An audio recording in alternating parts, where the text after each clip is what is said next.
Hi everybody. So I'm back to another response and, well, the material I'm working with isn't exactly new. In fact, you might even call it old. So old that it came up before my channel. I used it in a montage at the end of an old Lego video called Dog's Not Dead. Go check it out if you'd like. But I'd always wanted to attack it head on because it says a lot of common things you hear from Christians about how atheism is hopeless and stuff. Also because the speaker, Mark Driscoll, is just so smug and terrible. I just never got around to it and then kind of forgot about it. But then Driscoll reminded me of his existence by trolling the LGBTQ community on Twitter like an immature jackwagon, so I decided to dig this up and give it a go. Here we are, and enjoy. Oh, and I just got over a little bit of COVID, so hopefully you can find my voice tolerable.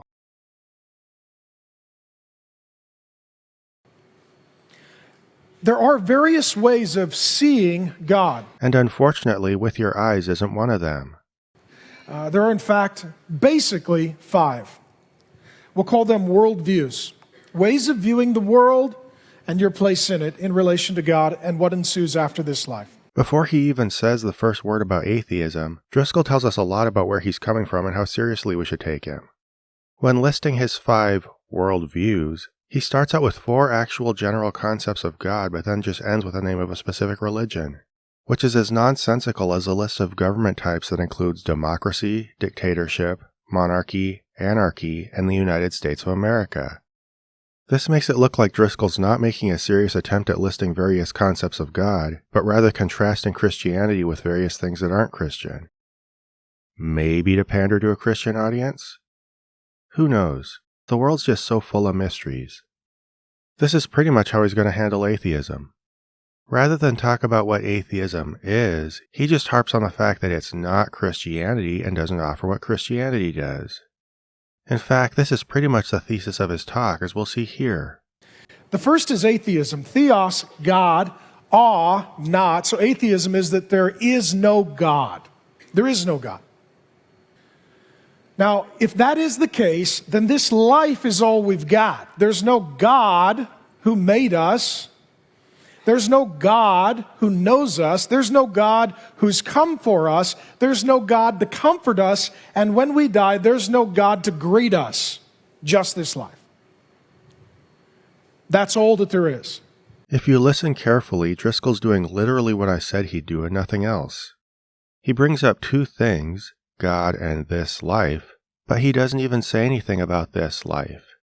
He doesn't unpack anything about its attributes or allude to what it has to offer. Is it possible that the good things it offers might sustain us and bring us a certain amount of happiness? Is it possible that we can find ways to cope with what it doesn't offer us? Is it possible that we can have hope as we wrestle with the ups and downs of life in a natural universe? Any such possibilities are not only ignored but shot down by Driscoll's opening salvo.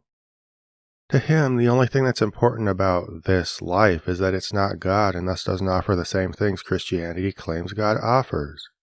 By harping on the fact that according to atheism, there's no God to do this and there's no God to do that, he's just dangling the specific coping mechanisms of Christianity in front of Christians and telling them to imagine they were gone.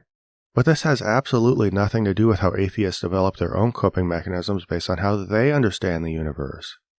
It's almost like Mark Driscoll isn't curious about that and wants to encourage his audience not to be curious about it. Also, speaking of curious, it's curious that his list doesn't include things like, there's no God to send Israelites to murder people, or there's no God to send people to hell. Weird, right? Philosophically, if worked out to its logical conclusion, this is a horrific way to live your life. What exactly is a horrific way to live your life? Driscoll hasn't yet said the first word about how atheists live, so what's he referring to? I'll give you 2 quotes. Oh, great. Quotes. From a pastor talking about atheism. Think we know what this is going to look like. The first is from Bertrand Russell, the great atheistic philosopher. I put great in quotes, at least in my mind. If he were alive today, I'm sure Russell could come to peace with being less than great in the mind of Mark Driscoll. He says this, that man is the product of causes which had no provision of the end they were achieving, that his origin, his growth, his hopes and fears, his loves and his beliefs are but the outcome of accidental collocations of atoms, that no fire, no heroism, no intensity of thought and feeling can preserve an individual life beyond the grave, that all the labors of the ages, all the devotion, all the inspiration, all the noonday brightness of human genius are destined to extinction in the vast death of the solar system. And the whole temple of man's achievement must inevitably be buried beneath the debris of a universe in ruins. All these things, if not quite beyond dispute, are yet so nearly certain that no philosophy which rejects them can hope to stand. Only within the scaffolding of these truths, only on the firm foundation of the unyielding despair, can the soul's habitation henceforth be safely built. Here's what he's saying. Yeah, you shouldn't trust this guy to sum up what Russell was saying, because he just brazenly misrepresented him by pulling a quote out of context. Sure, Russell's words sound rough, but all this talk about how cold and hard the physical universe is just a setup for a discussion about how we can live meaningful lives regardless. In fact, immediately after this paragraph, he rhetorically asks how we can preserve our aspirations in the face of such a reality. But Driscoll just chooses to lie like a giant liar by reading right up to this dramatic reversal and then stopping so he can pretend Russell's point was the opposite of what it really was. There is no God. You come from nowhere and no one. Not an implication of atheism.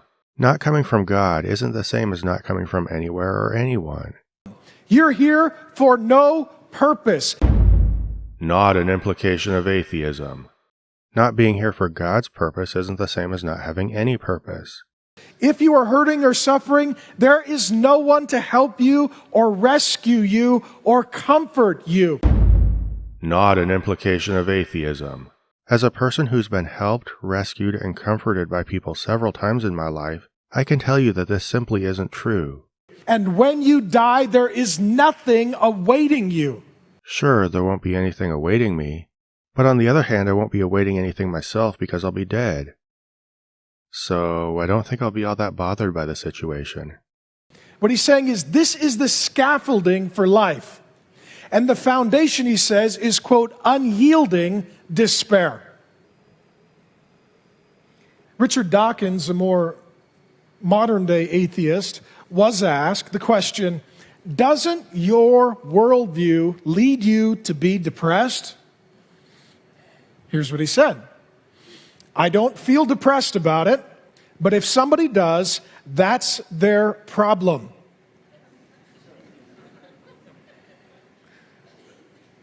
Maybe the logic is deeply pessimistic. Maybe. The universe is bleak, cold, and empty, but so what? Bleak, cold, and empty, but so what? Logically consistent, emotionally deadly. Is it emotionally deadly? For one, I can't even find this quote, so I'm not sure where it came from or if it's accurate. But let's assume he said every word. If he did, he's not even supporting Driscoll's point. In fact, he's contradicting it. Whereas Driscoll says the despair of atheism is inevitable, Dawkins says he doesn't feel depressed about it even if other people do. This means that whether a person falls apart when faced with the facts of the universe is a measure of their personal coping ability, not an inevitable logical reaction to those facts. Now, of course, the way this is expressed, that's their problem, isn't super nice, and I think Driscoll's just trying to hit his audience with the impact of how not nice it sounds. I guess he hopes this emotional impact will blind them to the fact that Dawkins just used himself as a counterexample that disproves Driscoll's entire point.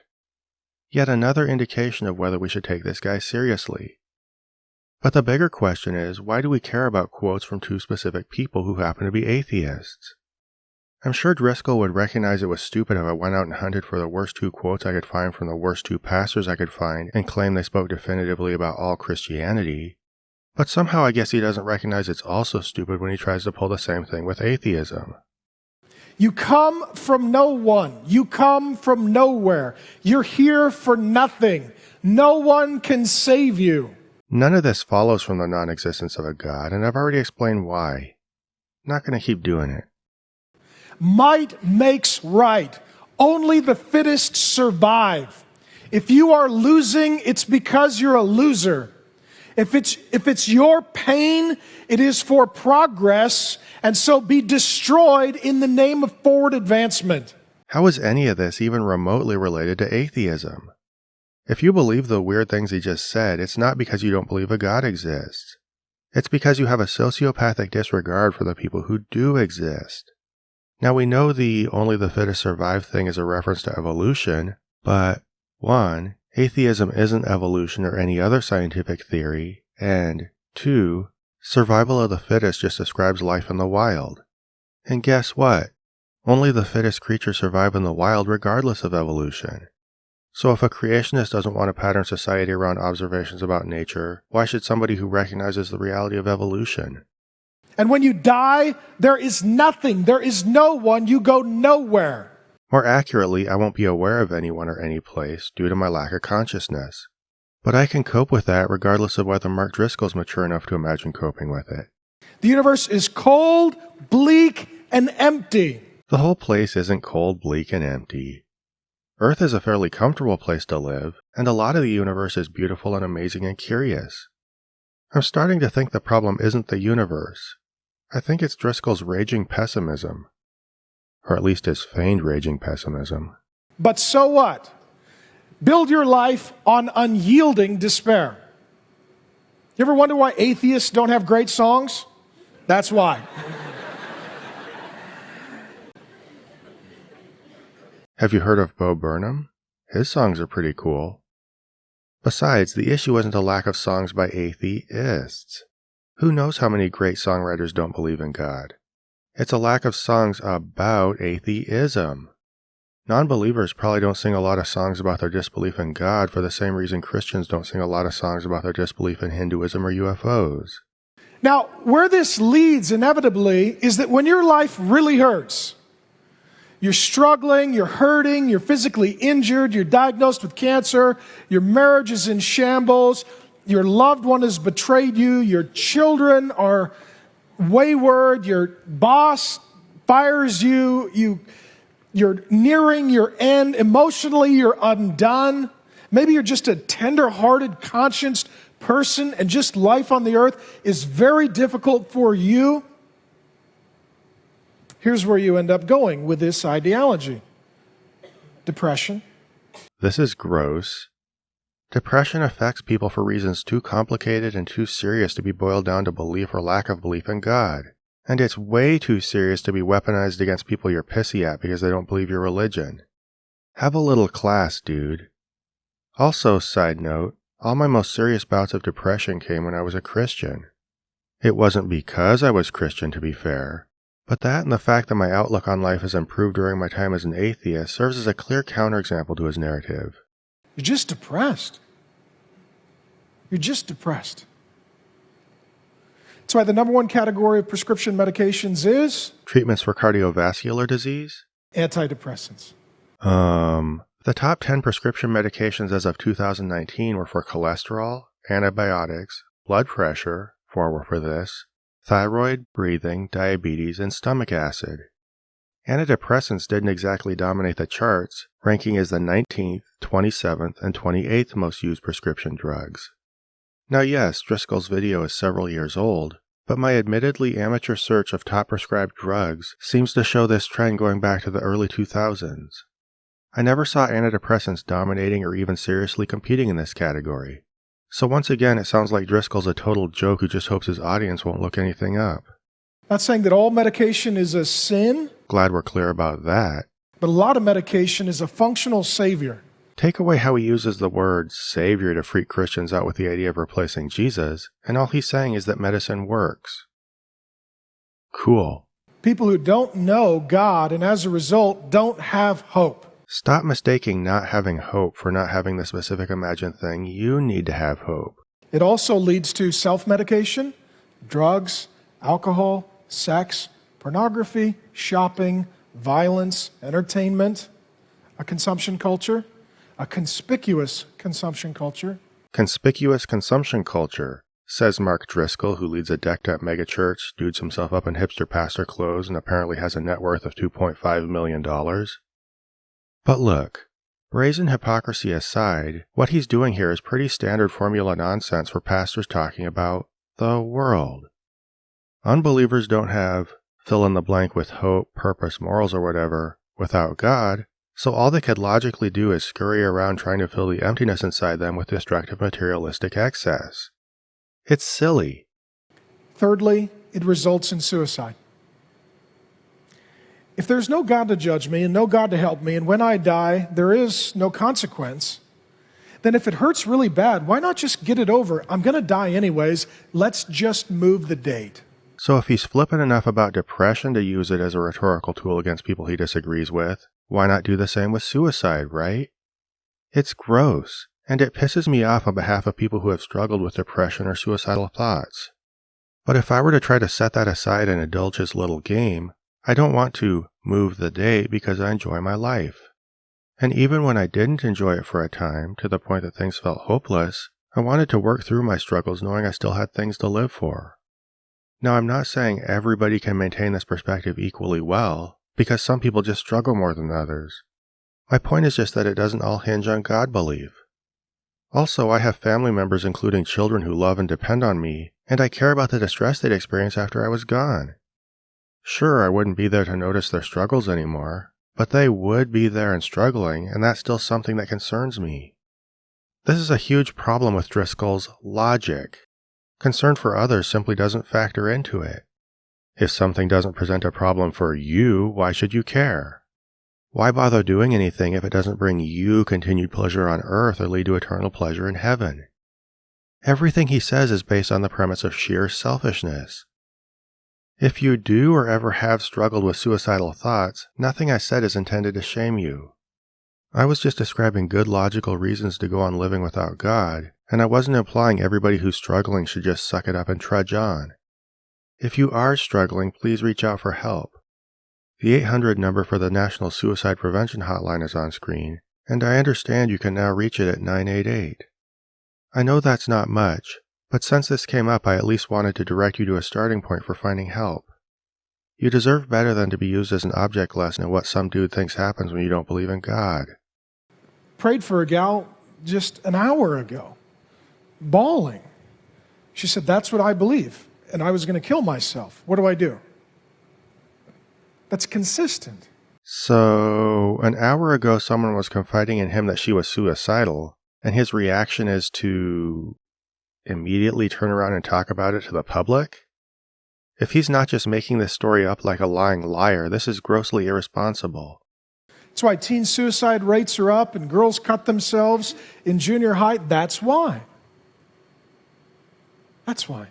Christian youth also self-harms, and religious shame gives them and their families motivation to underreport it instead of seeking help. Stop trying to make this about God belief and actually take it seriously. You know, my sons, they're 8 and 10, they have a buddy who was diagnosed with cancer. Elementary school boy. Good boy, nice boy, sweet boy. Recently took them to the hospital to visit their friend and bring him a gift and pray for him. Another story that I'm sure is totally true. You know what I didn't tell the Driscoll boys? Look, the universe is cold, empty, and bleak, but so what? And the key is to build your life, gentlemen, on unyielding despair.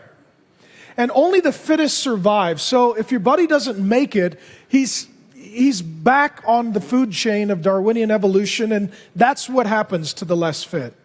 Yeah, I'm glad you didn't tell them that. Because why would anybody tell them that? Trash-talking your kid's friend for being terminally ill isn't a result of atheism. It's a result of being a cruel idiot. Death is a difficult topic no matter what, and you can choose to have a modicum of sensitivity and decorum as someone's dying instead of vomiting out harsh facts in front of the grieving. And this is true whether you're a Christian or an atheist. I mean, let's say this kid wasn't a Christian. What would Driscoll tell his kids? Look, hell is hot, torturous, and relentless, but so what? And the key is to build your life, gentlemen, on the idea that the majority of humans will be tormented for eternity. So only the saved go to heaven. So if your buddy isn't Christian, he's in the excruciating pit of hell where he chose to be, and that's what happens to the unsaved. If he can understand why he wouldn't say this to his kids, he should understand why an atheist wouldn't say the other stuff to their kids. even ignoring the fact that atheists don't believe most of that stuff and he's just making it up. It's unbelievable that people would adopt this as hope for their life. Yes, it is unbelievable. That's why your audience shouldn't believe you when you say it. It's not hope for their life, it's certainty of their death.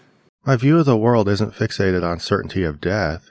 Certainty of death is just one thing I acknowledge about my existence. And the fact that he can't imagine coping with it doesn't mean I can't. The fact is, I don't feel despair about not living forever. In fact, I'm not so sure I'd want to go on being conscious forever. Because as long as we're working things out to their logical conclusion, have Christians fully considered what it would be like to walk around on streets of gold in some foreign celestial city worshipping something? To be abruptly torn from loved ones who they know are departing to burn in endless conscious torment? To keep themselves occupied in heaven even for a span of months? For 10 years? For the billions upon endless repeating billions of centuries that would follow?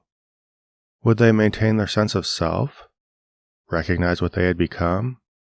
Even have a feeling of how they'd gotten where they are moment by moment? Know how to ground themselves in any way with countless repetitive eons between themselves and any other reality in one direction and literally nothing else, including the release of death in the other direction? And if they could do any of these things, would it even be as the person they are now? No, they don't work these kinds of questions to their logical conclusions. In my experience, they just ignore them or, if they come up, assure each other that God would make sure they're happy with no thought to how that would work or what it would mean. Driscoll does pretty much the same. Instead of thinking anything through to its conclusion, he just kind of hits the initial instinct to feel sad at the temporary nature of existence, then assumes, 1, that Christianity offers a happy alternative without considering what that alternative looks like, and 2, that atheism can only offer despair because it's not Christianity and doesn't offer what Christianity offers. This is nonsense. For my part, I find an endless existence to be a questionable, if not dreadful, solution to the problem of my mortality. Sure, I don't relish the idea of my existence ending, but I can come to terms with it. In fact, I find more peace in the assurance of my final rest than in grinding through an inescapable eternity. Yet Driscoll mistakes his personal inability to process the finality of death like a grown-up for his ability to work out a logical conclusion that it leads to despair for everybody. Not a great basis to build an argument on. Now, other Christians might not be as aggressive or dishonest as he is when they say stuff like this to you, but their claims about the consequences of atheism are as unserious as his are for the same reasons.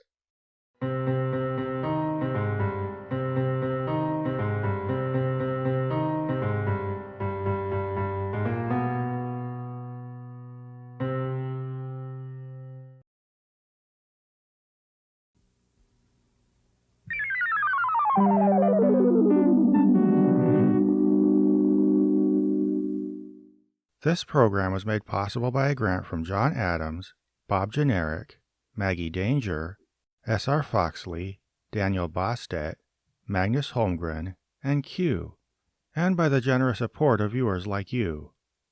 If you'd like to join them in pledging to this channel, please find a link to the Prophet of Zod Patreon below.